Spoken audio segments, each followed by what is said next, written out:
La souffrance te forge ou te détruit. La vie est une épreuve continue. Elle n'offre ni garantie ni confort durable. Chaque être humain, à un moment ou un autre, est confronté à la douleur, à la perte, à l'échec, à l'injustice. La souffrance, qu'elle soit physique, émotionnelle ou existentielle, est une composante inévitable de l'expérience humaine. Pourtant, ce n'est pas cette souffrance elle-même qui définit notre destinée. Ce qui compte vraiment, c'est ce que nous faisons de cette douleur.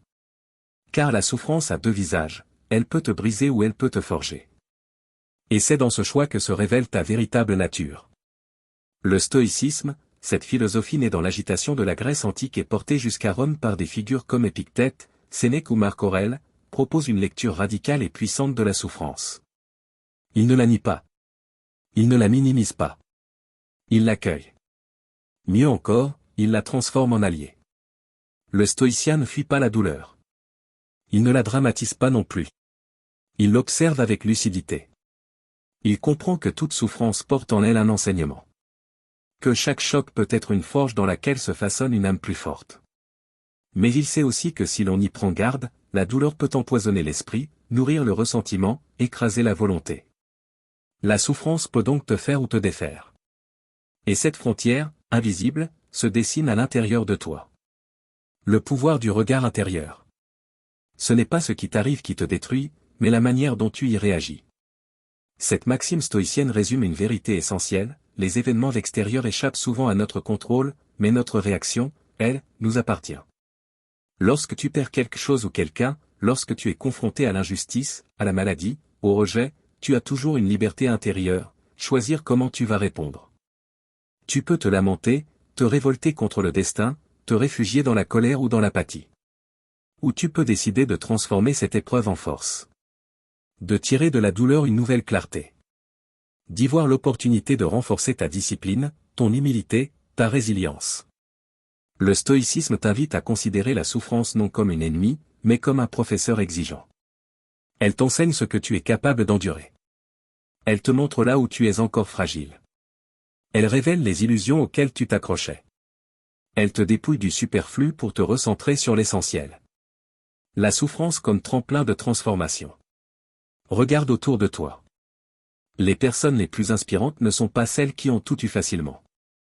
Ce sont celles qui ont traversé le feu. Celles qui sont tombées et se sont relevées. Celles qui ont connu l'obscurité, mais ont refusé de s'y abandonner. Chaque blessure peut devenir une cicatrice noble.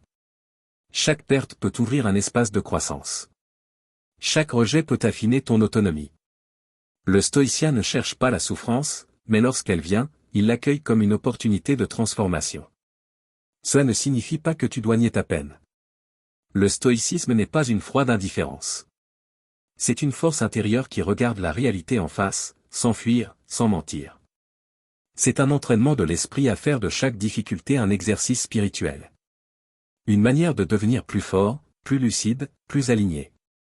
Quand la vie te frappe, tu peux choisir de la haïr, ou tu peux choisir d'apprendre à encaisser. Non pas avec passivité, mais avec dignité. Car chaque coup peut affûter ta volonté. Chaque perte peut clarifier tes priorités. Chaque trahison peut enseigner la confiance en toi-même. L'art de faire de l'adversité une alliée. Marc Aurèle, empereur et philosophe, écrivait que l'obstacle à l'action devient l'action. Que ce qui fait barrage au chemin devient le chemin. Autrement dit, ce qui semble te barrer la route peut, en réalité, te montrer une autre voie. Une voie plus profonde, plus vraie, plus courageuse. Quand tu es confronté à l'adversité, tu as une chance unique de faire émerger le meilleur de toi-même. C'est dans l'épreuve que se révèle la patience, la maîtrise de soi, la sagesse. Sans souffrance, ces vertus restent théoriques. C'est en marchant pieds nus sur les pierres de la vie que tu apprends vraiment ce qu'est la force intérieure. Le stoïcisme ne promet pas une vie sans douleur. Il promet une vie où la douleur ne te domine plus. Une vie où tu n'es plus victime des circonstances, mais artisan de ta réaction. Une vie où tu redeviens souverain de ton esprit, même quand tout semble t'échapper. Choisir la voie du courage.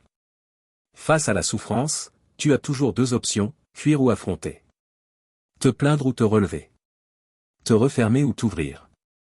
Lâcher prise ou te battre. Le stoïcien choisit la voie du courage.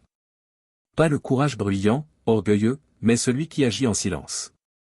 Qui continue, malgré la fatigue?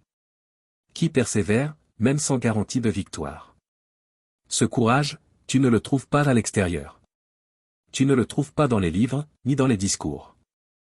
Tu le cultives chaque jour, dans les choix minuscules, te lever alors que tu veux rester allongé. Parler alors que tu veux fuir. Tenir alors que tu veux céder. Ce sont ces micro-actes de courage quotidien qui forgent l'armure intérieure. Et cette armure, ce n'est pas un mur contre les autres. C'est une stabilité, un centre, une paix. La paix d'avoir fait de la douleur un levier. La paix d'avoir dit oui à la réalité, sans la nier, sans la maquiller. La souffrance ne vient pas pour te détruire. Il y a un paradoxe stoïcien, la douleur qui te fait le plus grand bien est souvent celle que tu voulais fuir. L'épreuve que tu redoutais peut devenir la source d'une transformation inattendue. Ce que tu perçois aujourd'hui comme une malédiction peut, avec le recul, s'avérer être un tournant décisif.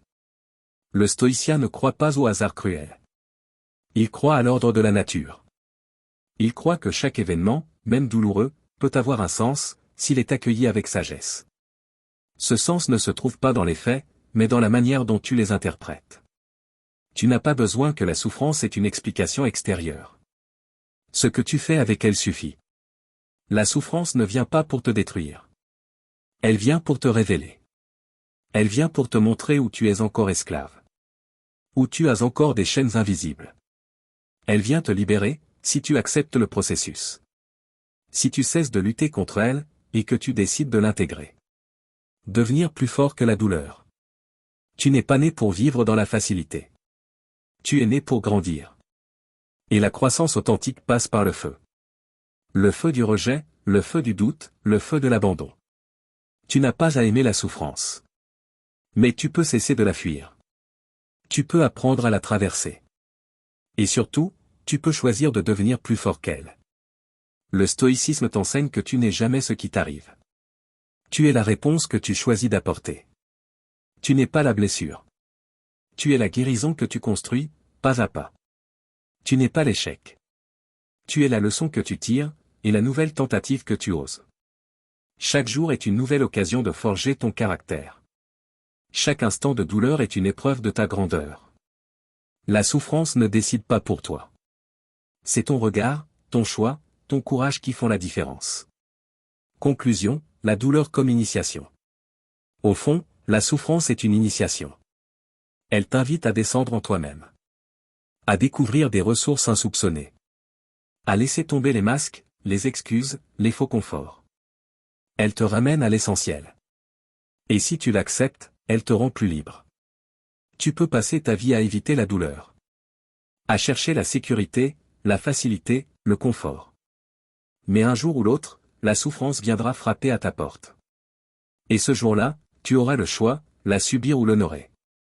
Le stoïcisme te propose une voie. Pas une promesse de bonheur immédiat. Pas une recette magique. Mais une direction. Celle de la maîtrise de soi.